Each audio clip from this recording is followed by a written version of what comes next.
So I think what the BBC should do, my legal advice to them, is to crumble and figure out a settlement. Actually, is this not just a distraction from the day-to-day running of the country? Well, you know, the president sues a lot of news organizations. And now the BBC has actually said, yes, we're sorry, we made a mistake. That's enough, in my opinion, to show malice.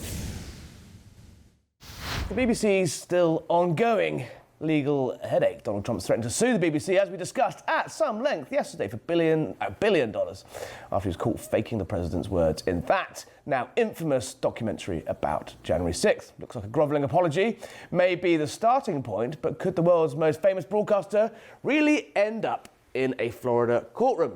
Joining me tonight is Republican lawyer and strategist Mehek Cooke. Good evening, Ms. Cooke. How are you? I'm doing well. Thanks for having me. Is this another one of Donald Trump's sort of threats where he says, you know, $1 billion and then actually the whole case slightly falls apart?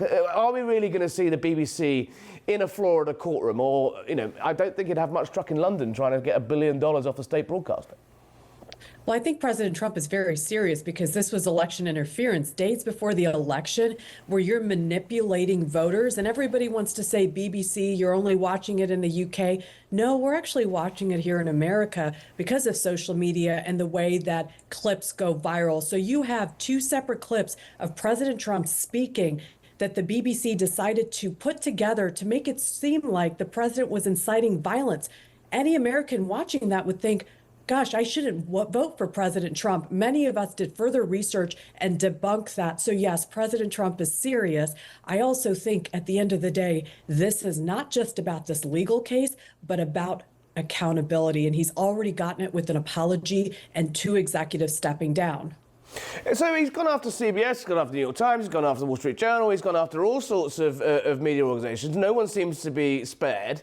The New York Times basically told him to you know, jog on, essentially, and they wouldn't be backing down.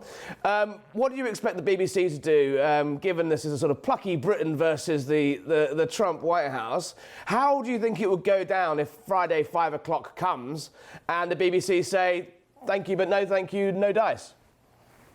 I don't think the BBC is going to do that because you've already seen two major executives actually fold and crumble under the pressure. And when you have an independent analysis and somebody's saying, hey, do not put this documentary out, you're spreading lies, and you still do the worst thing for the BBC right now, it's not even this legal case, it is discovery. And that will be shocking and damning because so many execs, mark my words, were involved in this cover-up. So I think what the BBC should do, my legal advice to them, is to crumble and figure out a settlement where they make President Trump whole. And we continue to show that media will always win through the truth. That's what we need today. That's what the president is demanding of every single news outlet. Love them or hate it, we want the truth. For our viewers and listeners in the UK, we're a mixed audience here. Can you just run us through how that process would work in a Florida courtroom? London is a little bit trickier, and I don't think the libel bar is quite high, and it's also it also involves much smaller sums of money. But if the president was to pursue, as he is threatening, the BBC through Florida, how would it work, and what are the possible outcomes? So I think a legal case in Florida, generally when you're talking about a public figure like President Trump or any other public figure, you have to prove actual malice, proof that the BBC knew or recklessly discarded the truth and created a false impression. So you actually have to show harm. And then it's about reputational and economic harm. Here, the fact that you had an independent analysis and a report saying this is not accurate, this will cause harm. And now the BBC has actually said, yes, we're sorry, we made a mistake. That's enough, in my opinion, to show malice. Now, what the BBC is going to argue is First Amendment. We're a news organization, and in Florida, this is one of the strongest states for the news media and First Amendment. So it may be harder to prove and for President Trump to win. But I think this win comes down to a settlement, like I said, because discovery will be damning for the BBC and accountability, which we're already getting as they are seeing executives resign, and I think there'll be many more. $1 billion is a sixth of the turnover of the entire organisation. Obviously, he threatened CBS with a similar size bill, but they ended up settling for, I think, around $26 million. Where do you suspect this would actually end up if they do settle? I think it'll be in the millions, but at the end of the day, if you think about the election, and if BBC had tipped the scale and many Americans didn't do their research, we'd be looking at Kamala Harris and not President Trump. So the truth matters, journalism matters, and the fact that President Trump has asked for $1 billion is because he has staked everything in his election and then getting reelected. And for BBC or any other news outlet to spread vile lies that continue to daunt him through even this election when we talked about January 6th, it's just despicable. Ms. Cooke, stay there. I'm going to bring in John Levine from the Washington Free Beacon. John, I mean, suing the BBC, on that point there, suing the BBC makes for good headlines, but this is actually a president who actually hasn't had a huge amount of time before he potentially is in hock to Congress, before he becomes a sort of lame duck, before the cycle moves on to who's next. It's all very well throwing these lawsuits around, but, actually, is this not just a distraction from the day-to-day running of the country? Well, the president sues a lot of news organizations, as you mentioned, and some of them are much less legitimate than others. And maybe this one has more merit than his suit against the Wall Street Journal for the Epstein letter, which they later did produce. But to your point, I wish he would be running the country more. I think it kind of is undignified, the office of the president, to be launching lawsuits against media organizations. If he wins any money from the BBC, correct me if I'm wrong, that's your taxpayer money that will be coming into the United States. So I feel bad that we're milking you a little bit for that. And I think the BBC, multiple executives have now resigned. I think they clearly realize the error that they made. And as a member of the media, I don't love the idea of launching lawsuits against the press in general. I think self-regulation and press freedom is a better way to go. It feels to me, John, since last Tuesday, was it already? Last Tuesday's sort of minimal but sort of very powerful electoral tonking that the Republicans received in New Jersey, in Virginia, in New York. It does feel like there's been a more and more disquiet amongst Donald Trump supporters. Even J.D. Vance, the vice president, was quick out the traps last Wednesday to say we need to be focusing on the home turf. Right. There's some MAGA disquiet around, a lot of the tariff policy, a lot of the foreign policy.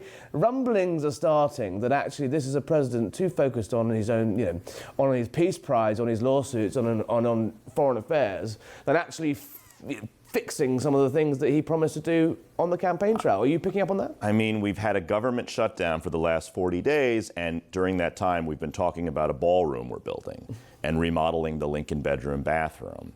And I'm very impressed by President Trump's work on overseas peace plan, solving 7 wars. I don't know how many wars it is now. But the fact is, Mamdani was able to win in New York because of a single-minded focus on affordability and the cost of living.